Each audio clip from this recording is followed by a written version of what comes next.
Boom, coming in hot, Chinchy on a Thursday. What's going on, brother? We're good, man. You didn't you still got how long do we leave the Christmas decorations up for? I've been wondering that myself because I haven't Oh, taken hang mine on, down yet. dude. Hang on. Dude, I keep mine up till February. Let me light this baby up. Oh, that's right, yeah. He's lighting his tree. Keep it up till February. It's interesting. I'm okay with that. Yeah, My well, dad, my but dad it's wants the tree up till my dad wants the tree up till March. My really mom's like, "God, you kidding me, Jim?"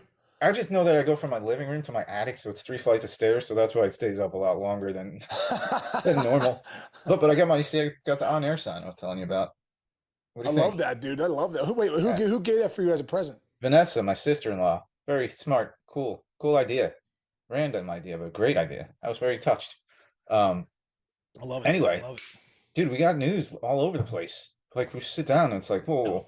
Let's start with the messed up thing. Korea, dude. We've been talking about this for 2 weeks. It does not look this doesn't look great. This doesn't look right. What do you got? Yeah, dude. There was something. I knew something was going to happen. I just figured, like, you know what? The Mets are now balking. The Giants are already out. Now the Mets are balking. Now that I think they're going to get something done. Obviously, it's something to do with his right ankle and an injury he had in 2014, back in the minor leagues, blah, blah, blah. But it sounds like they're trying to cover their butt a little bit. Mhm. I don't know what the language is going to look like, but it could be something with like, hey, you play 140 games, you play less than 130, your salary drops to here or whatever. Maybe it's one of those deals. But I know the language is going to look a little different. I don't think it's going to be 12 years, whatever, 315 million. I think that was the deal with something like that. So yeah, I Right. think it's going to be a little bit different, man. But I think the Mets and Correa will get something done. There's no doubt about Yeah. that. Hey, we haven't talked about this, and I don't know if you've seen this because you've been running around. There was some fan did this hilarious fake rumor, and it was saying Yeah. that the issue is the issues over Correa's physical is that it doesn't make sense because Correa's had a career-ending injury a few years ago, and his twin brother is playing in his place for the past 3 or 4 years.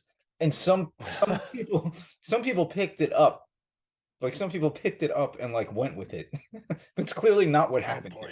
here. He actually does have a Oh twin boy. brother. Did you know that? I didn't know he had a twin brother, but No, he I does. didn't know that. Does he really? Yeah. So you never know. It'd be like if Well, he I'm must be if he's standing in for Correa as a big leaguer, he must be a hell of a twin yeah, brother. why can't he have his own team? That's crazy. Yeah, Um, you gotta be anyway, kidding me. yeah, so but all you gotta well, he's gonna make money. I'm just shocked that like you gotta the medicals screw me up in my head because the team has to have evaluated him. They've probably seen him play, and it's just the doctor's holding it back. But like then why it's like when you play fantasy sports, right? I never like to draft guys who have who might not start the season on time or anything like that because it's like I just don't want to be worried that I'm making the wrong decision signing somebody who may not be Right. worth it. However, if he's good, he's worth it, and he's had a couple great seasons I in a row. agree. It's a very tricky thing, It but also it also makes you think too. He walks from the Astros. The Astros let him walk, and then the Twins signed him to a 3-year deal. Mhm. You know what I mean? Remember when everyone was like, "Oh, he's going to Mhm. get a 10-year deal," and everyone's like, "Why Good did point. Craig get a 3-year deal?" Great You point. know, okay, you look at if you see the optics on that injury, you say, it looks like how long is it going to last? Right. I think that's the biggest thing here. But I don't think he's ever had a problem with it since he's been playing, since he had that injury No. and surgery in 2014. So I Yeah. don't know, man. It's but obviously it's thrown up red flags for a lot of doctors. But you're right, man. When you're talking about 300 some $1 million, and even Mm. if you're a guy like Stevie Cohen who pretty much prints money, your Yeah. your your flag goes up a little bit. Like, I don't know, that's a lot of Ah. money to give to somebody that might have something medical that we can't foresee. Yeah. Plus, with the signing, there would be like $200 million over the payroll. Like they created a Yeah, tax for this man, Steve Cohen. It's his own tax. I was listening to radio incredible. on the way home from somewhere earlier, and they were like, "Well, the Yankees are getting close to the Steve Cohen tax," and I was like, "Wow, that's like an official thing now." The guy just he just took over the team last Yeah, year, and now there's an entire tax because he's going to spend so much money. I know, I On the love it. flip side, one guy who did sign, this is a good one I like, Hosmer, right? Cubbies. Yeah, You love great that, right? sign, dude. I love Hosmer. I've always loved Hos, man. I even go back to when he was like a rookie in the big leagues, dude. I used to go down. I was down at a spring training with the Cleveland Indians, and went out to dinner, man. He met us out for dinner. Me, my father-in-law, at the time, John Kanka, and then my ex-father-in-law. And then my sons, Jake and Andrew, and we all went to dinner, and Hosmer met us out. It was so nice. Him and That's Kyle cool. Orso, who's the guy that that leads Marucci, one of my good buddies, Oh, nice. brought out Hosmer. We had an unbelievable dinner, dude. And what a great guy. So from that day on, I was like, I'm rooting for this dude. Yeah. Listen, man, guy's the leader. That's why San Diego signed him. Obviously they just were signing so many guys. He kind of became the odd man out, but the guy's a leader. The guy can hit, drives and runs. You remember 2015, back with Kansas City. He's an RBI machine. So listen, he's not going to maybe hit for a ton of power, but he does have gap to gap power. You know what I mean? So it's not always about Sure. home runs. Guy hits doubles. And in that lineup with the Cubs, dude, he's right. He becomes your 3, 4, 5 hitter. He's right in the mix there, right in the middle of the lineup. So it's a nice sign. They signed Swanson. That was nice up the middle. They get Hosmer over there. They got the corner figured out at first. I love it, man. I love it. And that's what Jed Hoyer, the Cubs need to do, because if you're the Cubs, you can't be 20, 30 games under 500.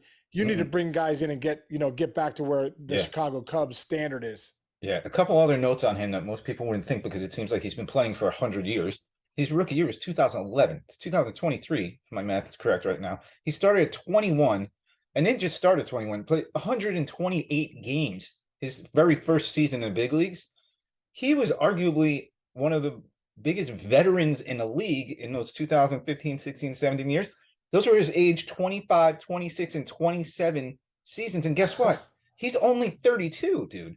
He's got a couple more years. And he's been playing in huge ballparks. I remember like those guys, him and Moustakas and those guys, they were hitting 25. Maybe they could have been hitting 33, 34 in other ballparks in their super primes. True. I think it's a good signing, personally. And you get character guys in the locker room now. You got 2 guys in the locker room with him and Swanson. Yep.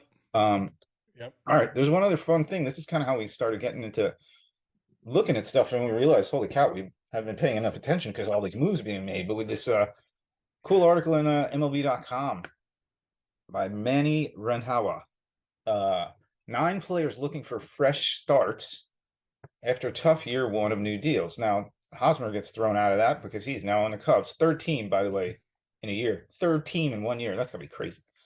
Yeah, that's crazy. Here's the number 2, Devers. Here's the thing. I don't understand. Oh wait, I'm looking at the wrong thing here. Hold on. Wait, there's Hosmer. Yeah, no, you're looking for Chris Bryant. Oh yeah, Chris Bryant. Sorry, that's my next one. What do you got for Chris Bryant? Well, I think we were probably all shocked when Bryant signed 7 years, $182 million out there in Colorado, and pretty much was banged up most of the year. Had a pair of injuries. He only played 42 games his first season in Colorado. I like Chris Bryant, man. I think this guy's a good player. When he's healthy, he's one of the better players in the league. I think he could put up big numbers out there in Colorado. So, hopefully he comes back. I mean, in 181 plate appearances, he did slash 306, 376, and 475. So, but wait, it says he enters 2003. He never homered at Coors Field, though. Whoa. That's crazy. That's like you never homer in a Fenway, dude. What's more difficult to not homer at Coors Field or to not homer at Fenway? Fenway really is a bomb for a lefty. I found that out quickly. Yeah. I was like, man, these balls aren't flying out. They were in Cincy. You know what I mean? What the heck's going on here? No, but I think Chris Bryant, when he's healthy, man, balls fly out of Colorado. So he'll hopefully, if he's healthy, he's gonna have a great year. Yes, absolutely. And he's a vet too. He's been there before. He can last out in the World Series. Trevor Story is an interesting one. You traded your shortstop, Red Sox, and I've read in certain other places where they're like, Trevor Story's not playing short for them. Like he's not their shortstop. He's not like there to replace anything. So like, what do you do if you're Trevor Story? It's like he was like 2 years ago. In my opinion, I was like, I would have gotten Story over any of those guys. And now it's like his name doesn't resonate the same as it used to, but he plays defense, he hits bombs, he runs. I've never heard a bad word said about the guy. So no, the guy's he's a leader. Yeah. I think one thing with Story, I think Boston's a different animal than Colorado, dude. And I think at the beginning of last year, he kind of heard the voices, the Boston voices. I really do. Like he got off to such a slow start, started getting booed out there at Fenway. He'd never experienced that in Colorado because they don't, they're not that as rabid No, as fans are in Boston. It's just the bottom line. So, smoke a lot of weed and out then he there got too. hot there for a bit, though, man. Remember, he was hitting like homers every night for 2 weeks. It was Yeah, incredible. yeah. I really believe that he's going to have a lot better year this year with Boston. Being his second year out there in Boston, I played in Boston in 2008. Man, it's just like I said, the media is bigger, the fans are big every night there at Fenway. It's an incredible place to play when you're doing well. When Mm. you're not doing well, it You're can be a bad, man. really tough animal. And like the team didn't do well. Story didn't have a great year, but Right. this guy's too good of a player. You don't give us somebody 6 years, 140 for a guy to just be a flop. This guy's put up big numbers over the years. And I think it being his second year in Boston, man, I think this is going to be a good year for him. I love that. Next guy, this is a tough one too. Javi Baez, man. Talk about like he came up, couldn't do anything but strike out. Then he figures it out and becomes maybe top three players in the league. A little bit of a bounce back, but like who is Javi Baez to you? Let's pose that question that way. It's a tough question. Yeah. I think he's what did he get? 100 I can't remember. He got 140 million or something like that. Yeah. I really think that Javi Baez, especially in that park, dude, that's not a great park to hit in either, Comerica. Mm-hmm. The swing and miss is there. I think he's more of the player that we saw this year offensively. I think Yeah. he's just so streaky, Chinch. That's what it is. Yeah. Javi Baez is so streaky. The swing and miss is so big. I just feel like at times when he's off, he's so off. And he looks lost up there at times. At times he looks like a AAA player at the plate. Mm-hmm. So, listen, I think Javi Baez is a really good player, but I think you're going to see more of what you saw this year in the next few years there in Detroit. Yeah. So this is talk about streaky. Starts his Tigers career off, and by June 15th, he was hit. I forgot about this. He was hitting 190 with a 5.24 OPS. Rest of the season, he hit 264 with 14 homers in 94 games. So he definitely got better, Yeah, but but the but discipline's not. is a 750 OPS? Like, are you like, oh yeah, that's not bad, but it's 750 OPS, 302 on base, dude. Right. 302. That means he's not walking. Hitting 264 with a 302, that means he's not walking. He's just still taking big hacks. So, yeah. hey, listen, he's a good player, man, but I don't think they're going to get the production they thought they were going to get from the contract they signed for him. There you go. Same stick with the Tigers. 2019, Eduardo Rodriguez, best season of his career. Last year, he only made 17 starts, rib cage, leave of absence due to a family situation. Said, due to heart inflammation from COVID-19 infection, it said. Yeah. So I like to throw things like a year like that just completely out the window, and I would look more towards the guy from 2 years ago, right? That's just a lot. That's just a lot of life getting away of everything. That's That's just a bummer of a year more than anything. So I think he'll come back and have a way better year than he had that year. The next guy, dude, that's the guy I want to talk about, Castellanos. Go for it. Yeah, what do you got? Nick Castellanos, not hit a 694 OPS in the regular season. Didn't have a bad postseason, had a couple big hits at least. I'm not saying he had a great postseason, but he had a couple big hits. But this guy's better than this, man. And I think for him too, I think it's a market thing. Playing in Cincy, playing in Detroit, playing in some places that, listen, man, if you struggle there, the fans aren't going to crush you. In Philly, you struggle in Philly, you almost feel like a visiting player. They're going to let you know. They tried to kill Santa Claus. They tried to kill Santa Claus. They booed him. Didn't they boo Santa? Yeah. But they were throwing nice balls at him. Yeah. So, looks like he had a little bit of a wrist injury too. But I think, made a couple nice plays defensively. I just really think, you go back to his 2021 numbers in Cincinnati. This guy's a good player, dude. He's a lot better than what he showed in 2022. I think Nick Castellanos is going to end up having a big year this year. No doubt about it. I like that. I'll start the next guy. I have always really loved this guy, Chris Taylor, the Dodgers. Like, I don't care. Did you go? They get superstars every year. And you know what? NLCS, there's Chris Taylor with one of the biggest hits every year. There's a huge stolen base from Chris Taylor. There's a huge throw from the outfield from Chris Taylor. There's anything you want, Chris.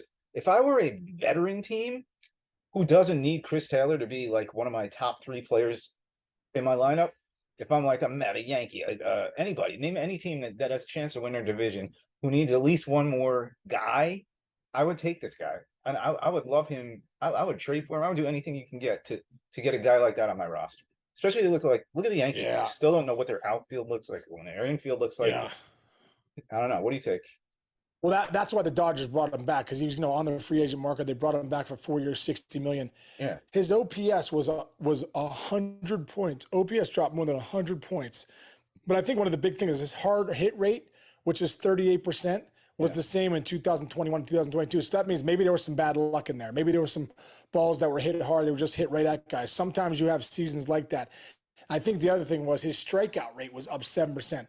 That means there's a lot of chase there too. So, I think this is one of those, like we talked about Eduardo Rodriguez. Chris Taylor's had too many good years to think that maybe this year was one of those years where, you know what, balls, right, a lot of atom balls, maybe started pressing a little bit, trying to do better than trying to do well now. A little anxiety creeped in. All of a sudden, the chase rate goes up because you're trying to swing everything and trying to get 4 hits in one at bat. So look for Chris Taylor to have a better season this year in 2022, more like he had in 2021. That's good.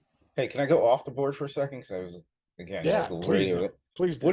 What do you think the Yankees do with Gleyber Torres?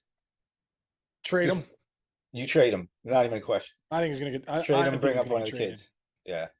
Talk about a guy who so. like, I think go ahead, I think Gleyber's getting traded, man. I just feel like he's underachieved, and I still feel like he has some value right now.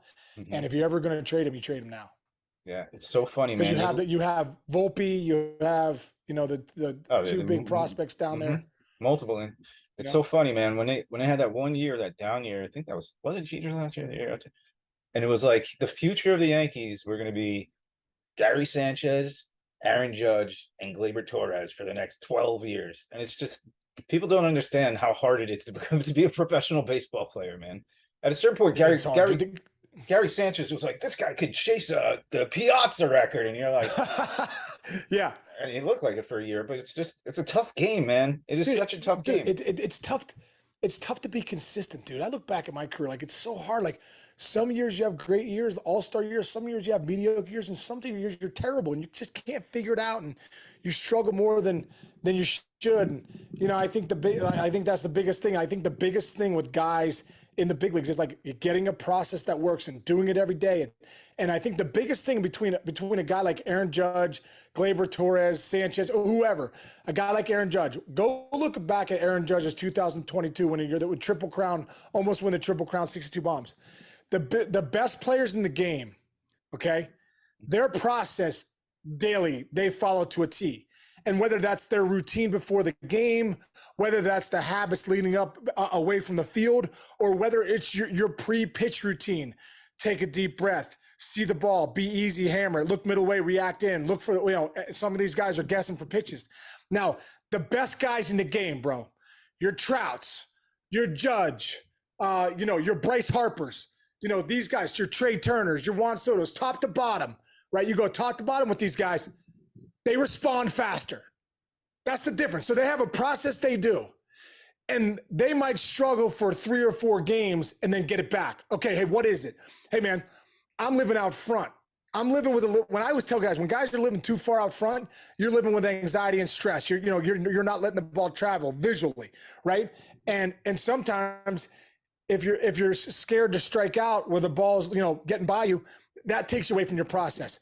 The best players in the league, bro, are able to go pitch by pitch and flip that and respond quicker so that they get back going and back where they want to be, because that's why their stats are where they are. That's why Mike Trout's one of the best in the game. That's why Aaron Judge one of the best in the game. That's why Bryce Harper's in the MVP race every year, because with their process, the biggest thing with a good process is you're going to have your ups, you're going to have your downs. It's that emotional wave, how quickly you respond back to even. Those are your best players in baseball, bro.